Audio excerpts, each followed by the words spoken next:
We are now joined by one of the key components, Chloe Pucka, the sophomore, who finished with 5 points, including a big foul shot late. Your team was down for the majority of this contest. You were down double digits in the second half, found a way to chip away, winning both the third and fourth quarters. What did your team do well in the second half that allowed this comeback victory? Well, I'd say instead of just going at each other, we tried sticking as a team, and we just learned from our mistakes, and we just kept going. We didn't blame each other. It seemed like in the first half there was a lot of three-pointers that your team was unable to convert, and Shayla really took Maddie DeRiggi out of it in the first half. She took this game over in the second half. Did the offensive mentality or strategy for your team change at all? Well, the foul trouble got a little bit into us, but we just kept going. We didn't let them stop us. I know that the team leaned so heavily on Maddie for her offense.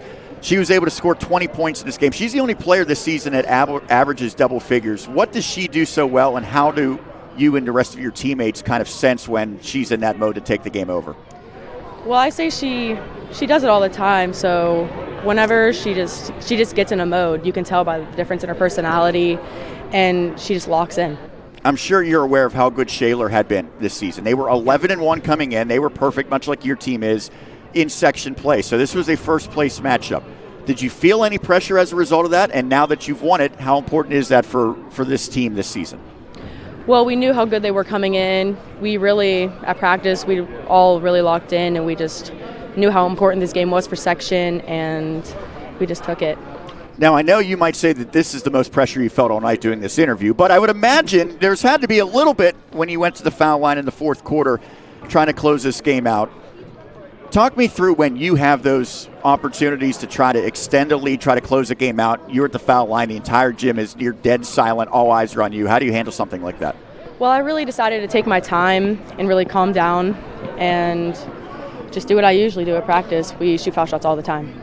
You're a big part of this team's defensive effort as well, and the best quarter defensively for your team was the fourth quarter. So how did you and your teammates kind of tighten up the screws and make life difficult for the Titans offensively? Well, we knew their biggest threats were their point guard and their shooting guard, 1 and 11. So we really just took them out, and me and Maddie DeRiggi, we just switched instead of staying on our girls, and it really helped. Well, when DeRiggi picked up her fourth foul, we know how aggressive she is jumping passing lanes. It seemed like at least temporarily she had to adjust and kind of peel back. Did you take on a larger role defensively after she picked up that fourth foul?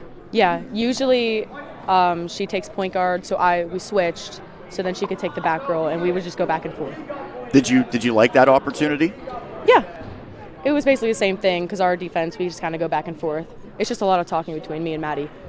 I would imagine there's a lot of talking between you and the head coach on this team, your dad, Bernie.